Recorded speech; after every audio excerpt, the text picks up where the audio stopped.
Magandang araw po sa inyong lahat, lalo na sa ating mga mahal na pensioners at SSS members. Welcome back sa Pension and Finance PH. May dalawang napakahalagang bagay na nangyayari ngayong buwan ng Mayo na kailangang malaman ng bawat pensioner. Ang isa ay good news at ang isa naman ay isang bagay na kailangan ninyong aksyonan agad. Kaya please, huwag po ninyong skip ang video na ito dahil kapag na-miss ninyo ang pangalawang update, maaaring masuspende ang inyong pensyon. Isa-isahin po natin ito. By the way, isang mainit na shoutout po sa lahat ng ating loyal viewers at subscribers. Nakikita po namin ang inyong mga comments at lubos namin kayong pinahahalagahan. Maraming salamat po sa pagiging bahagi ng Pension and Finance PH family. Ngayon simulan na natin. Ang unang mahalagang bagay ngayong Mayo ay ang advanced pension crediting para sa ating second batch pensioners. At ito po ang good news. Ngayon, ipapaliwanag ko muna kung sino ang tinatawag na second batch pensioners. Kung ang inyong date of contingency ay mula ika-16 hanggang huling araw ng buwan, kayo po ay kabilang sa second batch pensioners. Ang date of contingency ay ang petsa, kung kailan opisyal na nagsimula ang inyong pensyon. Maaaring ito ay ang inyong birthday, retirement date o ang petsa kung kailan kayo naging qualified sa pensyon. Kaya kung ang petsang iyon ay mula ika-16 hanggang katapusan ng buwan, para po sa inyo ang update na ito. Karaniwan po ang inyong pensyon ay kino-credit tuwing ika-16 ng buwan. Ngunit ngayong buwan ng Mayo, ang May 16 ay papatak sa Sabado na isang weekend. Hindi po nagre-release ng pensyon ang SSS kapag weekend o holiday. Kaya ayon sa official SSS policy, ililipat ang crediting sa huling working day bago ang petsang iyon. At ibig sabihin po nito, ang inyong may pensyon ay maiki-credit ng mas maaga sa Biyernes May 15. Kaya imbes na maghintay hanggang May 16, matatanggap ng second batch pensioners ang kanilang pensyon sa May 15. Isang araw na mas maaga kaysa sa usual schedule, parang munting advance blessing na rin po. Kaya pakicheck po ang inyong UMID card o enrolled bank account or e-wallet sa araw na iyon. At isang mahalagang paalala po, regular monthly pension lamang po ito. Walang additional amount, walang bonus at walang extra pension na kasama sa crediting na ito. Normal pension lamang po ito na inilabas ng mas maaga dahil sa weekend schedule. Ngayon naman, pumunta tayo sa pangalawang mahalagang bagay ngayong Mayo at ito po ay nangangailangan ng inyong aksyon. Makinig po kayong mabuti. Ang deadline para sa SSS Annual Confirmation of Pensioners o ACOP ay sa Biyernes, May 29, 2026. Ito po ang huling working day ng Mayo dahil ang May 30 ay Sabado at ang May 31 ay Linggo. Sarado po ang mga SSS branches sa mga araw na yon, kaya ang May 29 ang pinakahuling pagkakataon ninyo para makapag-comply kung required kayo ngayong buwan. Ngayon, sino po ba ang required mag-comply sa ACOP ngayong Mayo?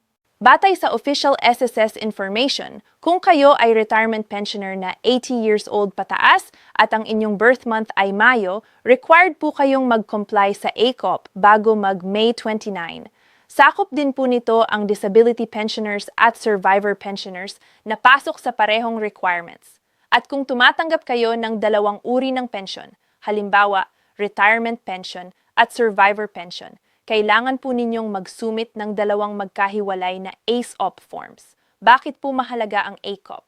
Dahil ginagamit ito ng SSS upang tiyakin na kayo ay buhay pa at qualified pa rin tumanggap ng pensyon. Kapag hindi kayo nakapag-comply sa loob ng inyong birth month, masususpende ang inyong pensyon isang buwan pagkatapos ng inyong birth month, at kung hindi pa rin kayo mag-comply sa loob ng 2 taon ng suspension, permanenteng makakansela ang inyong pensyon. Kaya please, huwag po ninyo itong balewalain. Ngayon naman, ipapaliwanag ko kung paano kayo maaaring mag-comply sa ECOP ngayong Mayo. Ang unang option ay ang bagong facial authentication system. Ito po ang pinakamadali at pinaka-convenient na option. Hindi na ninyo kailangang pumunta sa SSS branch. Bisitahin lamang ang official SSS website sa www.ssgovph. http://www.sesgov.ph at hanapin ang ASOP icon sa homepage. I-click ito at sundan ang steps para sa facial scan at biometric verification. Gumagamit ito ng PSA National ID Verify System. Wala pang 1 minuto ang buong proseso. Kailangan lamang ninyo ng device na may camera gaya ng smartphone, tablet, or laptop at dapat registered kayo sa National ID System or PhilSciz. Kapag natapos na, agad na maa-update ang inyong SSS records. Ang pangalawang option ay ang personal na pagpunta sa pinakamalapit na SSS branch. Ito po ang traditional walk-in method. Dalhin ang tamang ASOP form base sa inyong pension type. Maaari ninyo itong i-download mula sa official SSS website sa Chaver www.ss.gov.ph http://www.s.gov.ph. Sagutan ang form gamit ang black ink at capital letters. Magdala rin ng valid ID at isumiti ito sa branch. Tutulungan naman kayo ng SSS staff. Ang pangatlong option ay video conference. Ito po ay para sa mga pensioners na hindi makabiyahe kabilang na ang ating mga seniors na nasa abroad para gamitin ito. Mag-login sa inyong My SSS account sa www.gov.ph. Tsagi http://wdes.gov.ph. Pumunta sa quick links at piliin ang set appointment. Sa ilalim ng purpose, piliin ang Compliance to Annual Confirmation of Pensioners o OP.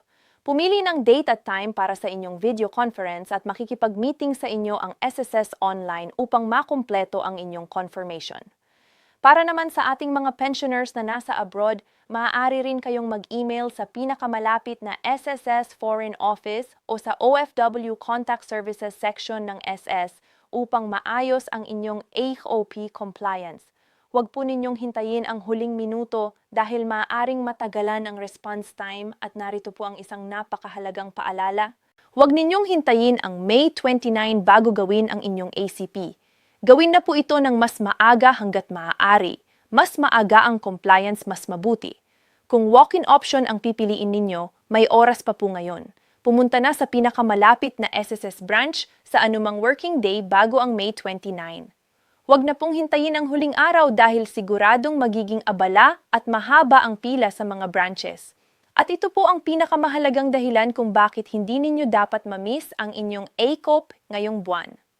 Sa susunod na buwan, June 2026, inanuns ng NCSC ang updated senior benefits at higit sa lahat, darating sa September 2026 ang susunod na tranche ng SS Pension Reform Increase. Ang second round increase na ito ay nangangahulugan ng dagdag pension para sa retirement at disability pensioners. Bukod pa sa 10% increase na naipatupad noong September 2025, ang survivor pensioners naman ay magkakaroon ng dagdag na 5% increase. Kapag nasuspende ang inyong pensyon dahil hindi kayo nakapag-comply sa ACO, maaari ninyong ma-miss o ma-delay ang pagtanggap ng mga increase na ito. Kaya please mag-comply na po kayo ngayon. By the way, kung hindi ka pa nakasubscribe sa Pension and Finance PH, ngayon na ang pinakamagandang panahon. I-click ang subscribe button at pindutin ang notification bell. I-set sa all para lagi kang updated sa mga bagong benepisyo at balita para sa ating mga senior citizens. And if you find this video helpful, please share it with your family and friends. Baka may lolo o lola kayo dyan na kailangan ng impormasyong ito. Okay, let us continue. Kaya bilang recap ng dalawang mahalagang bagay ngayong Mayo, una, kung kayo ay second batch SSS pensioner, ang inyong May pension ay maikikredit sa Biyernes, May 15, isang araw na mas maaga kaysa sa regular na May 16 schedule. Pakicheck po ang inyong UMID card o bank account sa araw na iyon. Pangalawa, ang ASOP deadline para sa pensioners na may birth month na Mayo at edad 80 years old pataas ay sa Biyernes, May 29. Mag-comply na po kayo ngayon sa pamamagitan ng facial authentication sa www.ss.gov.ph http://www.ss.gov.ph ss.gov.ph. Walk-in sa pinakamalapit na SSS branch o video conference sa My SSS. Huwag pong hayaang masuspende ang inyong pensyon. Kung meron pa po kayong mga tanong, iwan lamang po ninyo sa comment section sa ibaba. Sabihin din po ninyo ang inyong pangalan at kung taga saan kayo. Gustong-gusto po naming makarinig mula sa ating mga viewers at sisikapin naming masagot ang bawat tanong. Bago po tayo magtapos, marami po sa ating viewers ang nagtatanong tungkol sa eye protection glasses na nabanggit namin dati. Kung madalas po kayong manood ng TV, gumamit ng cellphone o magbasa lalo na sa gabi, baka gusto ninyo itong subukan. Nasa description box po ang link sa ibaba. Maaaring makatulong ito para mabawasan ang eye strain habang matagal na gumagamit ng screen. Maraming salamat po sa inyong pakikinig. God bless inyo sa inyong pamilya. Ingat po palagi at magita tayo susunod nating video dito sa Pension and Finance PH. Yeah?